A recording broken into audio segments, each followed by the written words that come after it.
Okay, legends, welcome back to the channel with another Dragon Traveler video. Okay, so we have new updates. I'm sorry for the delay in the videos, and we have new codes as well, but I'll be bringing on more content. I was moving out, so I have a new home right now. Okay, so we have Jing coming into the game, and there's a lot of players that are telling us just go all in on her. And it's kind of like, hey, you don't want to, it's free to play or low spender.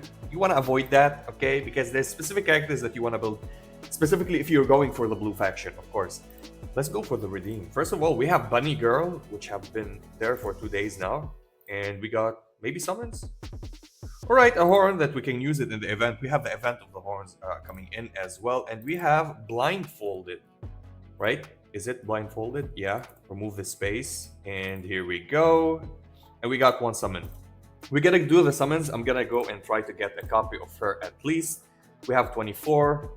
Hopefully we can get her early. What do we have here? Some summons. Let's do a multi here, or double multis. Maybe we can get something, and we didn't. 14 yet to go. Whenever I get 14, I'll do it. So, Jing, absolutely beautiful champion or character. If you're gonna go and check her, I like her skin, the regular skin. I shared with you another skin that she's gonna have in the future in my previous video when I was talking about her, and she's gonna go and get another. She will have another skin right now here. We're gonna go and check it out as well in her event.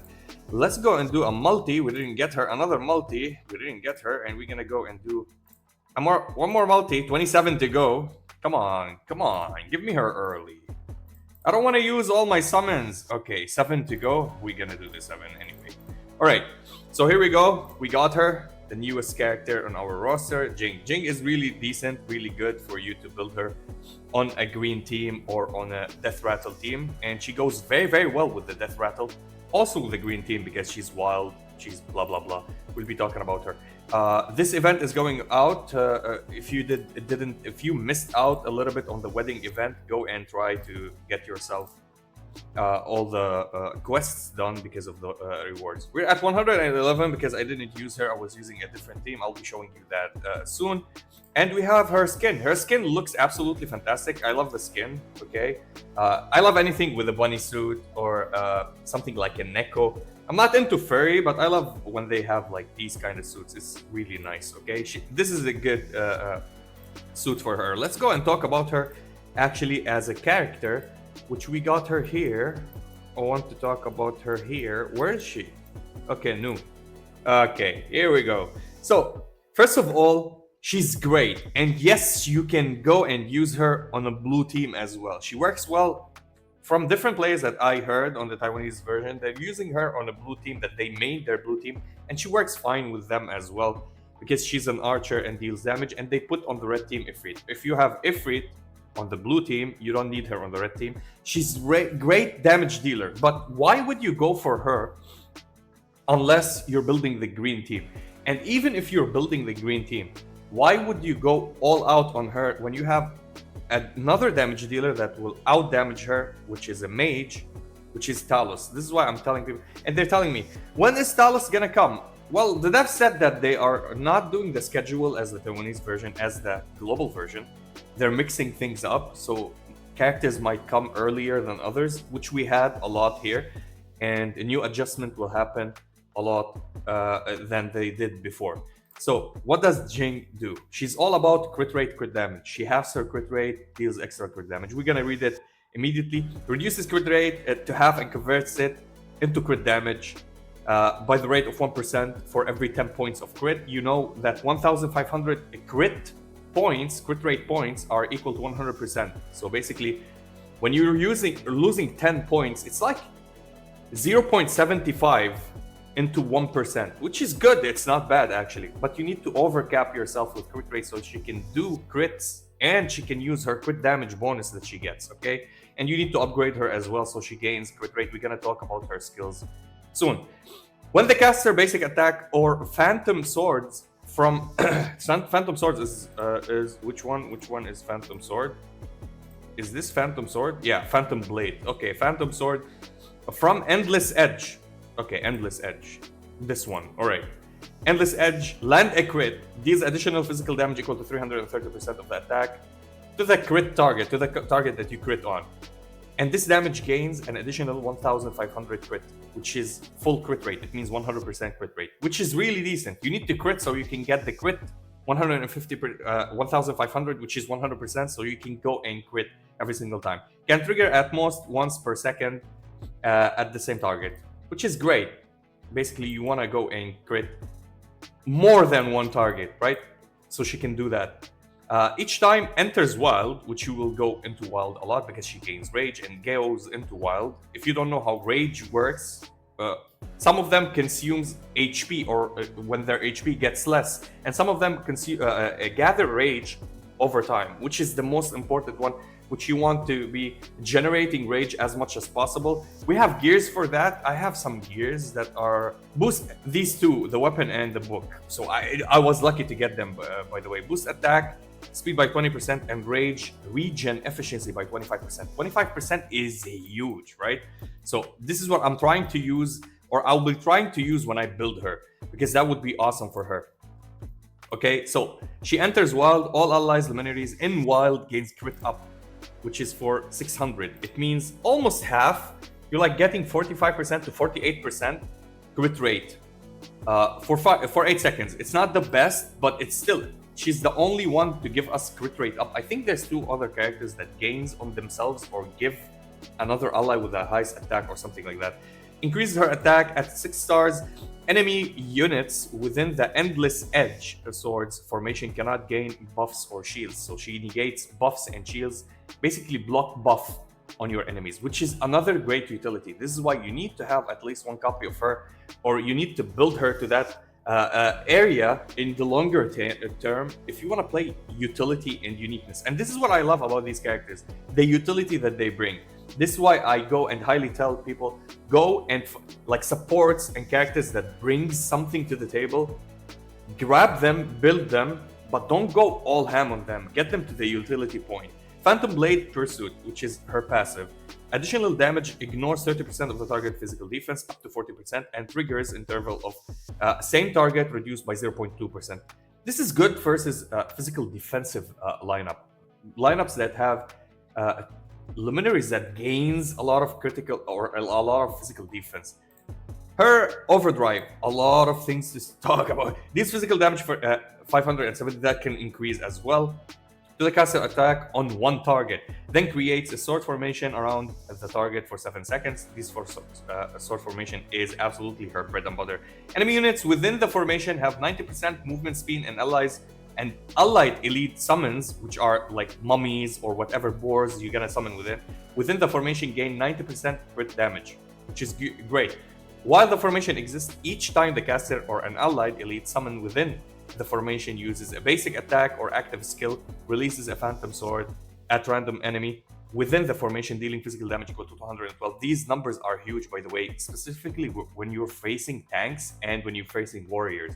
The casters attack, prioritize enemies, not so. This is basically what you say about she protects herself. So imagine an assassin jumps on you. You have the swords, project on them, you deal a lot of damage. Ultimate skill releases 5 spinning blades at a single target, dealing total physical damage at 600% of the caster's attack. Each blade that lands crit grants a stack of Death Rattle, which works with Death Rattle teams, and it's really efficient with Death Rattle when we tested her with Death Rattle team. But again, she's a green character in specific as a core, which work a lot with Wild because of all of the buffs that she gives.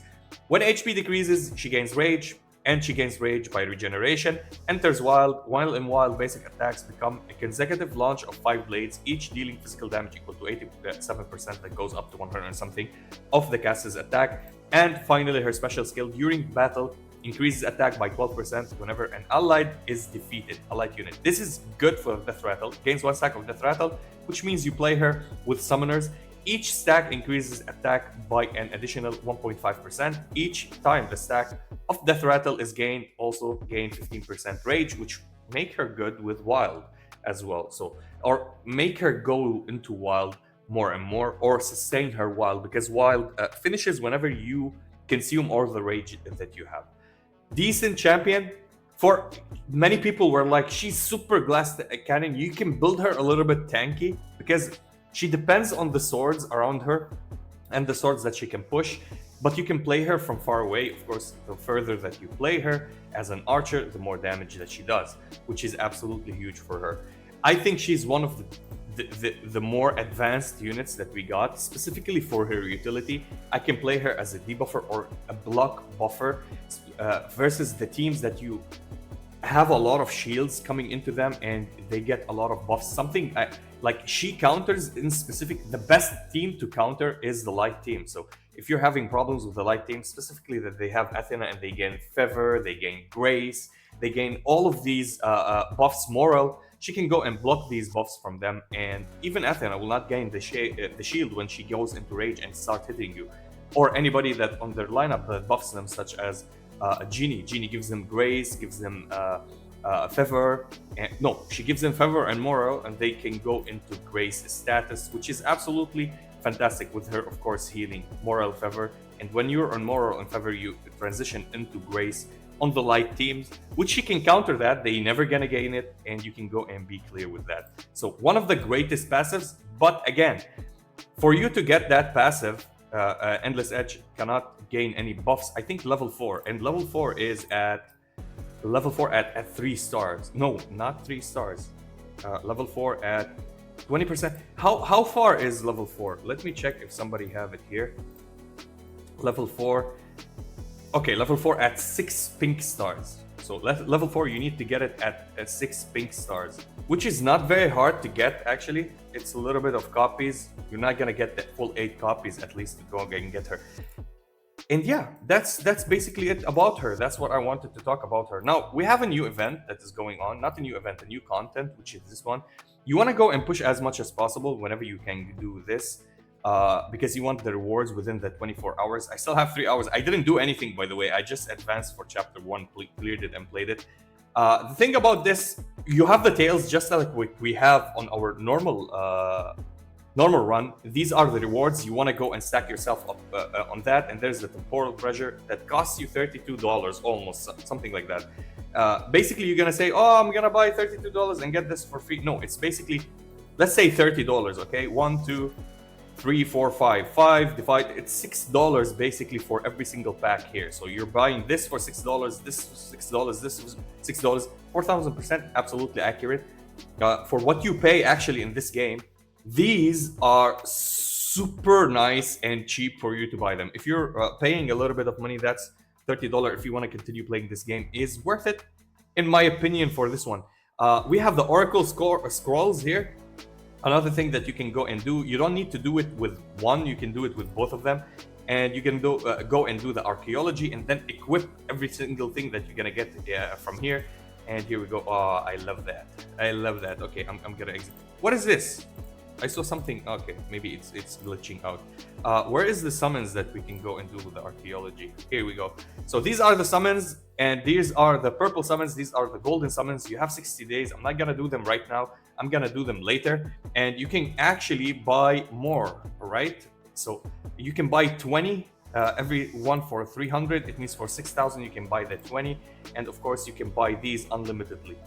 With diamonds, and whenever you're gonna accumulate more points, you can buy them with scrolls. Can we buy from scrolls here? Yeah, we have 20. So basically buy these and then go and buy everything else whenever you finish with these ones, which I'm not gonna do right now. I'm gonna sit on them a little bit and do a massive summons later. But the story is easy. Somebody told me you can go and clear up where is it, to chapter 4 as free to play. I don't know how accurate this is, but hopefully it will be easy for all of you.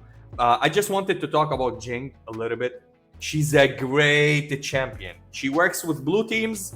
She works against light teams, so you can use her on a lot of light teams. Now, you might tell me, why are you saying she works on a blue team? She's a damage dealer because she gives you the security on the blue teams. Plus, where is she? Here she go. She costs 3.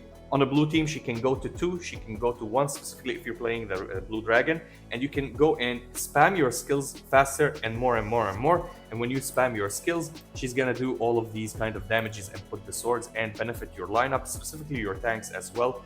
And she will negate shields if you build her on 6 stars. Now, you can play her only on green team, which is absolutely fantastic. She's gonna get a lot of healings, you need a lot of shielding, and you need to play supportive plays with her, but actually she's a great unit to block buffs.